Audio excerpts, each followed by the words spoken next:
네, 여러분 수고하셨습니다. 지금 막 시험장을 막 나오셨을 텐데 아주 따끈따끈한 경찰학에 대한 전체적인 평가를 한번 해보도록 하겠습니다. 자, 저는 김만희입니다. 경찰학의 김만희, 바로 같은 인물입니다. 자, 중요한 건 이번 시험에서 여러분이 느끼셨던 체감 난이도 충분히 이해됩니다. 굉장히 어려웠죠. 네, 이러한 경향을 나타낸다는 것은 전체적으로 우리가 한번 검토를 해볼 필요가 있는데, 자, 일단 전체적인 이슈와 관련되는 주제들 그리고 전체적 총평을 한번 스피드하게 하고, 또 자세한 것들은 바로 이어서 세부 강의를 하면서 하나씩 지문 해설을 해서 업로드를 해드리겠습니다. 우리 속도니까. 자, 그럼 경찰학 이번 2차 시험에 대한 경찰학은 어떠했는지 저와 함께 한번 해보도록 하죠. 자, 전체적인 총평을 한번 해보면 난이도는 어땠느냐? 난이도 욕 나옵니다. 욕 나온다는 말은 어떤 의미냐면 수험생 입장이죠. 근데 다른 면에서 본다면, 출제위원회 시선에서 본다면 조금 이해는 됩니다. 어떤 이해가 되냐면, 이제 세 과목 체제가 본격화되었고, 세 과목 체제에서 난이도를 조정해야 될 것이고, 그 난이도 속에서 차별화 변별력을 길어내야 되기 때문에 출제위원회 고민은 이해는 됩니다만, 하지만 전 수험생 편입니다. 여러분 편입니다. 여러분 입장에서 봤을 때 이 난이도, 이번 시험은 1차보다 더욱더 업그레이드해서 더 들어왔죠.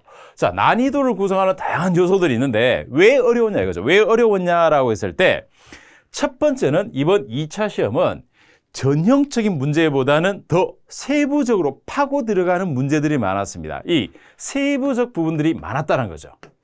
법령에서도 그렇고 이론에서도 그렇고 세부화시켜서 들어갔기 때문에 난이도가 더 높았을 것이고, 또 굉장히 구석구석을 찔렀죠. 설마 이런 내용, 이런 것들을 찔러 들어오는 것들이 꽤 많았습니다. 특히 강론에는 법령들, 그리고 총론이라는 그 내용들 자체가, 자, 이러한 것들에 의해서 난이도가 높아졌었고, 그리고 또 하나는 기존에 여러분이 보던 그냥 막연한 기출에 대한 훈련 트레이닝, 즉 기출을 그냥 반복해서 보고 익혔던 그 영역들을 조금 탈피하고 있다는 점들입니다.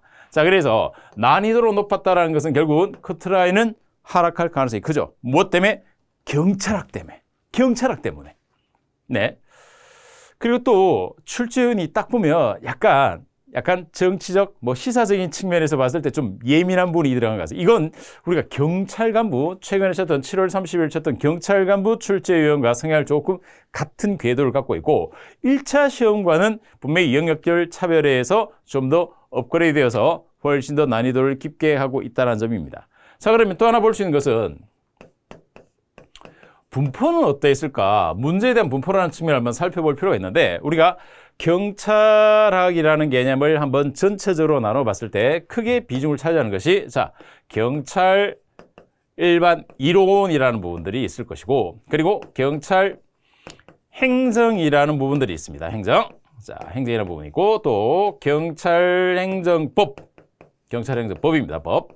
그리고 역사라든가 기타 부분들, 이렇게 나눴을 때 이 경찰 문제 출제 풀에서 구성했던 비율을 제시하는 부분이 있는데, 그 비율을 크게 벗어나진 않았습니다. 특히 여러분이 고민했던 이 경찰 행정법, 원래 행정법이 1차에서도 그렇고 2차에서도 굉장히 강화될 것이라는 이런 노량진과 수원과의 많은 소문이 있었는데, 그거 헛소문이었죠. 네. 이 경찰행정법 드디어 공포스럽게 너무 강화시켜서 정말 행정법을 공부하듯이 그렇게 갈 필요가 없었다는 게 1차, 2차 공통되게 증명이 되고 있습니다.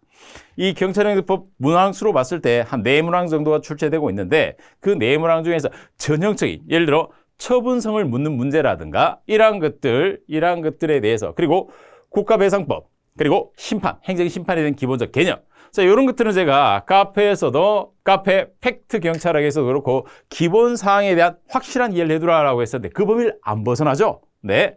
자, 그래서 이런 부분에 대한 경찰행정법에 대한 너무나 큰 공포감, 두려움을 크게 가지실 필요는 없었다는 점이고, 이 경찰행정의 이 이론 부분들이 좀 세분화되어서 굉장히 디테일하게 들어가고 있는 점들이 나타나고 있습니다. 이런 경향을 꼭 고려를 하고 계셔야 됩니다. 앞으로 어떻게 공부할지에 대한 대응책까지 곧 비법을 제시해 드릴 겁니다. 그리고 기타 사항으로서 역사에 대한 문제가 한 문제 정도 들어왔었죠. 자, 우려했던 비교 경찰학적 관점에서 나타나고 있는 다른 나라 제도라든가 범죄학이라든가 이런 영역들까지는 들어가지를 않았습니다. 자, 그래서 이 비율적인 문법 면에서 이것은 정상적이었다라고 평가할 수 있습니다. 즉, 세부적 난이도에서 좀 더 높게 들어가고 있었다는 점이죠. 자, 이러한 총평을 토대로 했을 때, 그럼 우리가 이제 이 경찰학의 2차 시험을 겪으면서 1차 대비 2차, 그리고 경찰 간부 대비 2차, 그리고 원래는 세 과목 체제의 객관식으로 전형적인 틀을 잡고 가는 시대에 이제 아주 특징적인 경향들이 좀 나타나고 있습니다. 어떤 특징적 경향을 나타나고 있느냐? 꼭 이번만이 아니라 1, 2차를 통틀어 봤을 때 첫 번째는 경찰학을 이제 단순 암기하는, 단순히 그냥 외우는 시대는 아니란 거죠. 단순 암기에서 여러분이 눈에 발라서 그냥 가서 시험장에서 나왔으면 찍듯, 즉 운전면허 시험처럼 하는 시대가 아니라는 게 확실히 나타났습니다. 더 차별화될 것이고 앞으로의 경찰학은 더 깊어질 겁니다. 고민스럽죠? 자, 이런 부분들에 대해서는 어떻게 대응을 할 것인가? 이런 단순 암기가 아니라 좀 더 이론적인 이해를 토대로 해서 이걸 적용하는 것까지도 묻고 있기 시작한다는 겁니다. 거기에다가 또 하나, 이러한 현상이 나타난다는 것은 이제 경찰학이 경찰학다워지기 시작하는 거죠. 학이 되는 겁니다. 학. 이 학이 붙는다는 것은 굉장히 중요한 의미를 갖습니다. 이제부터 제대로 된 성격을 나타내고 실무와 결합된 전공 과목의 특징을 한번 드러내 줄게라고 출전들이 여러분에게 선포를 한 겁니다. 근데 기존에 하던 단순 암기로 가면 될까요? 또 이런 현상에서 여러분은 또 좌절할 가능성이 큽니다. 그래서 이제부터 이런 경찰학에 맞는 제대로 된 학습법을 추구하고 가셔야 되는 거죠. 그리고 이 기출에 대한 것들도 단순 암기로 가셔서는 안 되고 기출을 좀 더 체계화할 수 있는 학습법 형태로 가셔야 됩니다. 물론 팩트 경찰학에서 곧 그 대안들에 대해서 자세하게 영상을 올리면서 또 안내를 해드리겠습니다. 그리고 또 하나는 행정법에 대한 비율적인 부분, 이런 내용들에 대해서는 이제는 비중을 그렇다고 방심할 수는 없습니다. 언제든지 행정법은 분명히 아직까지 객관시에서 우리에게 마각을 드러내진 않았지만 치고 들어올 수 있는 영역이기 때문에 적절한데요. 이 적절성에 대한 부분들을 한번 꼭 검토를 하고 있어야 될 필요가 있겠죠. 네, 이러한 부분들이 있습니다. 이제 대세는 분명히 진짜 경찰학의 시대로 가게 될 것이고, 이제 이 경찰학의 본질이 특성을 제대로 드러냈을 때 여러분은 바로 이 팩트 경찰학에서 저와 함께 이 대응책을 충분히 마련할 수 있게 될 겁니다. 네이버 카페 팩트 경찰학에 또 세부적 사항과 자료들을 올려드릴 테니까 언제든 들어오셔서 참고로 하셔야 됩니다. 자, 이번 시험 분명히 어려운 시험이었습니다. 어려운 시험이었고 난이도가 굉장히 높은 시험이었죠. 그러나 이것은 절대 좌절해야 될 것이 아니라 해결책이 있다는 점이죠. 그 경향의 변화를 여러분은 정확하게 제대로 된 경찰학으로 가고 있다. 단순 암기와 그냥 단순 형태를 벗어나고 있다. 이 점을 꼭 캐치하고 계셔야 됩니다.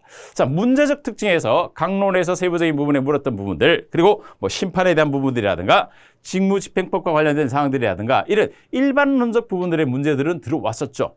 예를 들어서 경찰학과 관련되어 가지고 경찰 행정학적 요소를 갖고 있는 것들이 있는데 바로 동기부여 이론입니다. 자, 동기부여 이론 같은 경우에 여러분이 25번 문제였을 텐데 매슬로우 이론은 많이들 알고 계실 텐데 매슬로우 이외에 허츠버그라든가 아질리스까지 과연 접근하느냐? 안 할 가능성이 컸다라는 거죠. 이게 바로 차이입니다. 바로 이 경찰학 문화대에서 심화적 요소를 가져갈 것이다라는 것이 바로 이런 특성에서 드러나는 거죠. 그래서 그냥 봤던 문제만을 반복하고 그냥 봤던 것만 외우는 것이 아니라 체계적이고 제대로 된 학습이 필요한 시대가 되었다는 점, 바로 경찰 행정학에서도 그렇고 경찰 행정법에서도 그렇고 경찰 이론적 측면에서도 그렇고 드러나고 있죠. 그 길을 이제부터 팩트 경찰학과 함께 제대로 갈 준비를 하고 계시기 바랍니다. 자, 문제 항목별 세부적 사항들은 나중에 별도로 다시 해설 강의를 올려서 여러분에게 하나씩 꼼꼼히 아주 디테일하고 아주 친절하게 다 잡아드리도록 하겠습니다. 당황하지 말고 경찰학에 실망하지 말고 이제부터 제대로 가보도록 하시겠습니다. 자, 자세한 사항들은 프라임 홈페이지 혹은 팩트 경찰학 카페에 오셔가지고 카페 질문란에 올려주셔도 되겠습니다. 언제든지 바로바로 답변해 드리도록 할 테니까. 자, 그럼 다음 영상에서 세부적 사항들에 대해서 뵙도록 하겠습니다. 어쨌든 오늘 시험 치느라 수고하셨고 너무 지나간 시험에 대해서 이미 활시를 뜬 활에 대해서 미련을 갖지 마시고, 그러나 분명히 검토하고 반성할 건 반성할 필요가 있겠죠. 그 과정을 한번 겪고 이제 팩트 경찰과 다시 만나서 제대로 준비를 하는 힘을 내시기 바랍니다. 어쨌든 이제 가자반까지 나왔겠지만 오늘 시험 치신 모든 경찰 수험생 여러분 수고하셨습니다. 그러나 반드시 여러분에게는 합격의 기회가 올 겁니다. 믿고 있겠습니다. 화이팅!